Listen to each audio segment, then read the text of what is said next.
I wanted to ask about Greek bookbinders. Are there many of That's you? what I How are wanted you? to do as well. What a coincidence.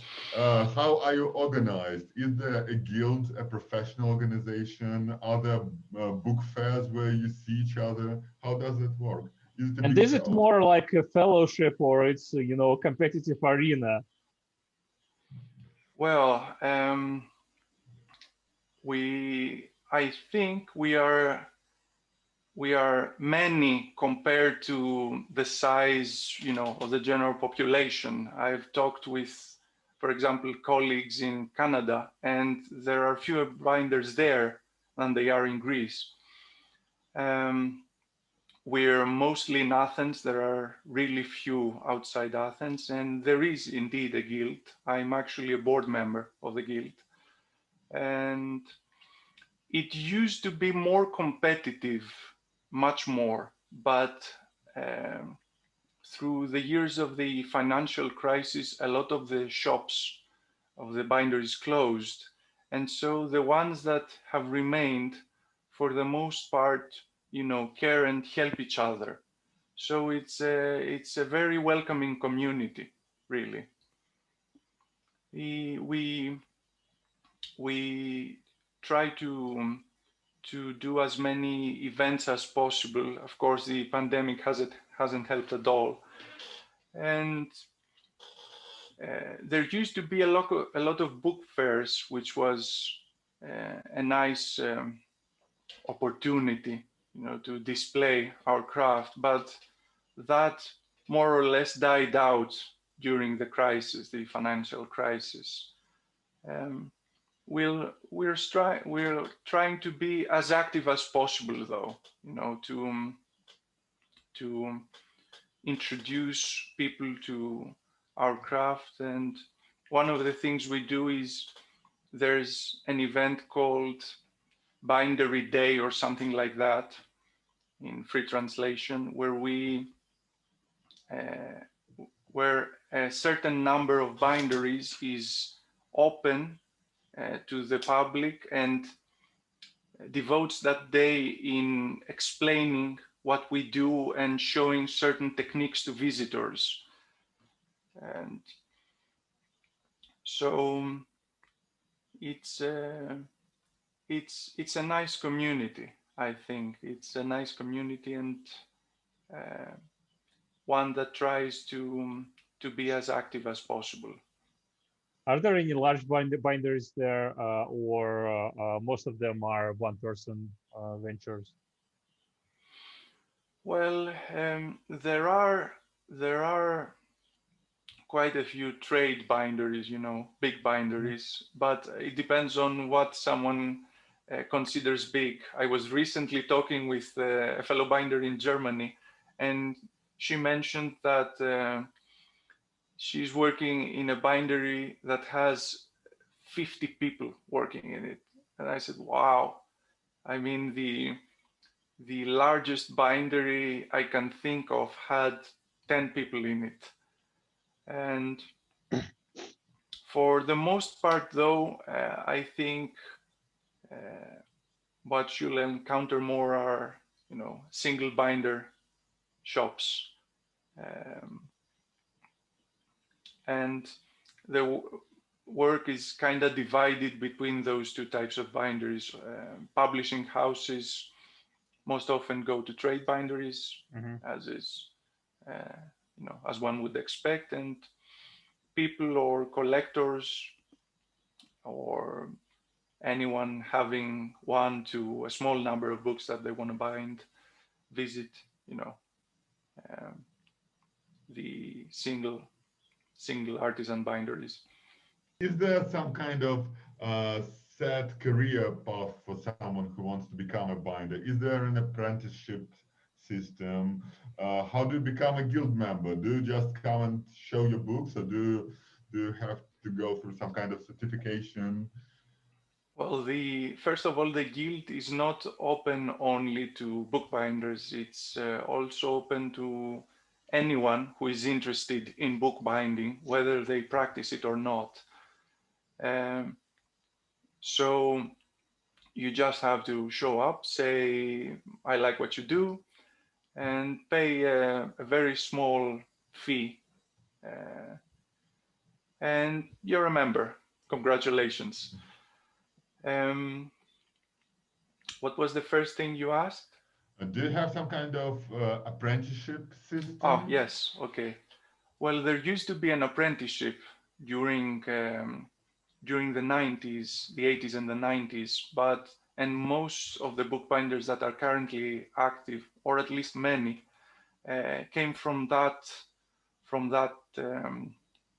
program, but it stopped receiving funds from from the state, from the government, so it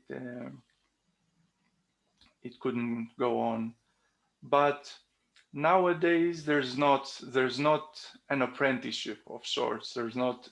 There are many bookbinders who teach bookbinding, who have courses, but there's not, a cohesive full course on bookbinding provided by the guild itself. And it's something we've been discussing, but it's very difficult to do. It requires a proper space with all the necessary equipment, and the guild doesn't have the resources for that, which is, the main obstacle. And who's your average student? I mean, gender, age, background, profession, something like that. Well, gender-wise, it's mostly women, the vast majority. Mm-hmm. Age-wise, I think it's a split between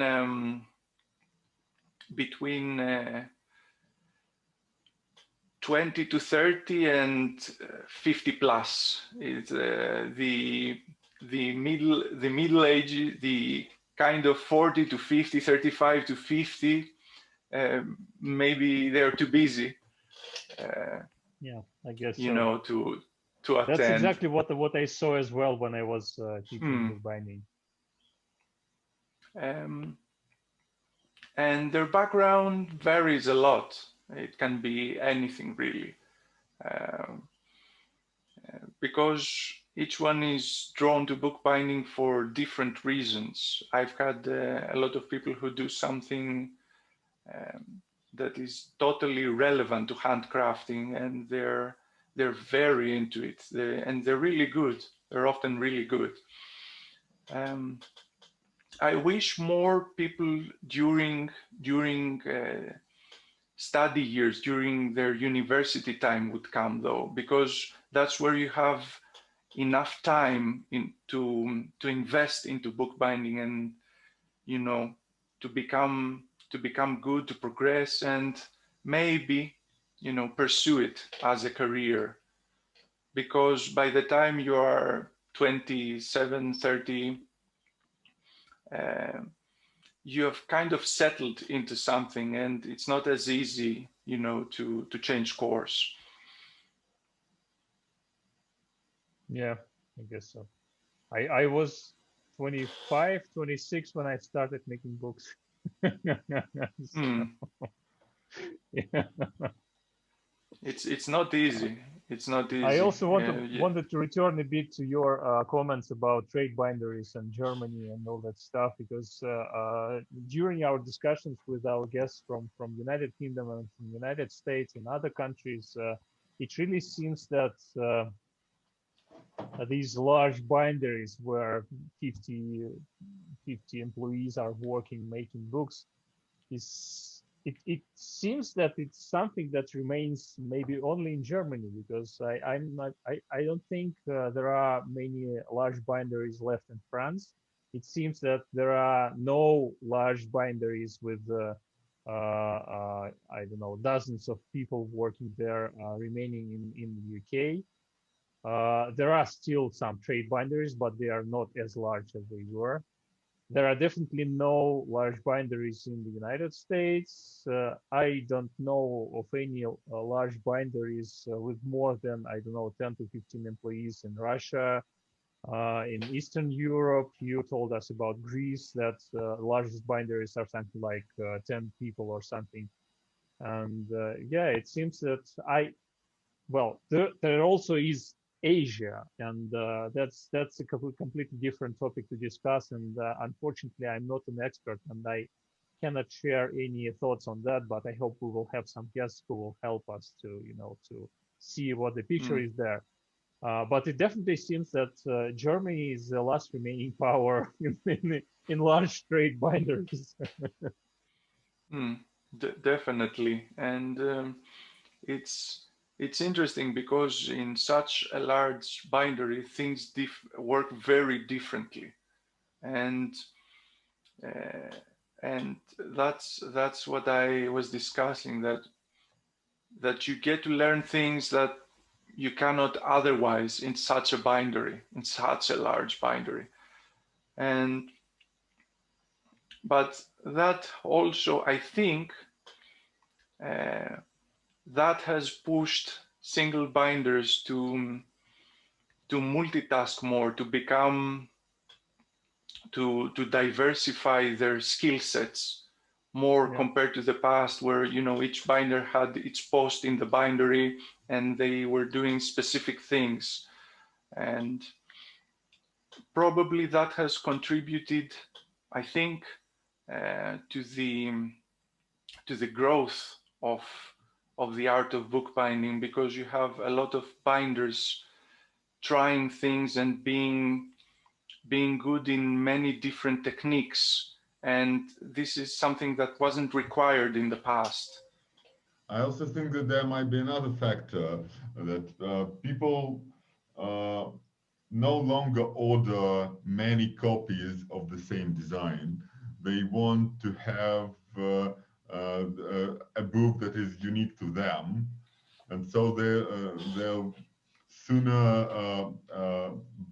order a book from you or from someone else they found online, and then and they see that every book is different. Then they'll go to a professional bindery who make orders of 50 or 100 or 200 books that are all similar. So it's kind of coincided. The market changed, and also the professional part of it changed. Sure. It's interesting because we hear a lot that the book as an object is declining, whereas in my trade, I see the opposite. I see it becoming perhaps a bit more niche, but I see more people involved in in bookbinding, more people commissioning unique bindings than it was the case when I first began. And you can, I think, also see that in the many uh, small printing houses that have popped up during the last 2 decades, and you see amazing work uh, done in that field. In However, I may also add that doing unique bindings and doing mostly that can also be frustrating. Sometimes you want the repetitive work, even if that sounds, not sexy.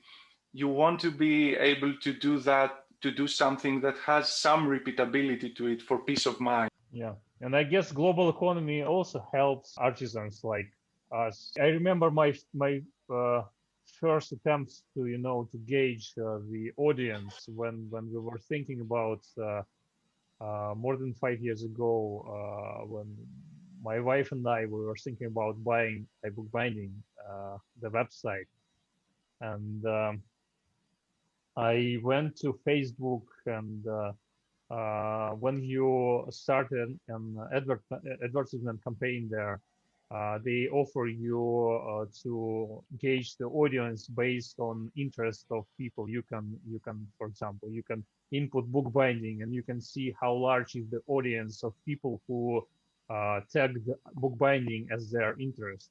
And it was like something like 3 million people interested in bookbinding 6 years ago on Facebook.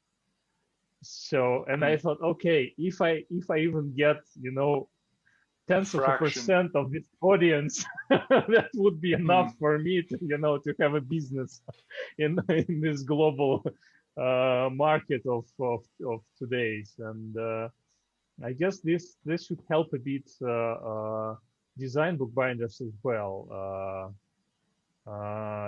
Do you have many customers from abroad, or your main customer is from Greece? Well, I work almost exclusively with clients from abroad, Mhm. but that's I'm an odd fruit. Most of my colleagues here do the exact opposite, and Okay. that sort of came naturally because I began with the blog, and the blog, attracted people from abroad, and it kept growing, and so it became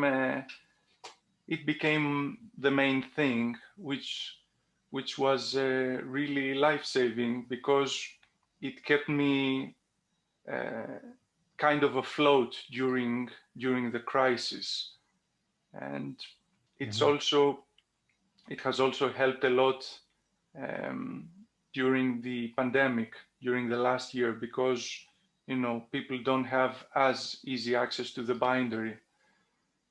And I agree that I'm also seeing a growth in the community, in the people interested in bookbinding.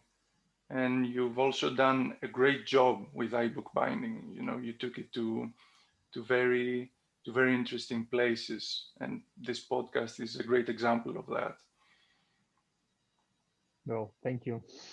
It's a great pleasure, to meet all these different people and to talk about nice things, especially during 2020.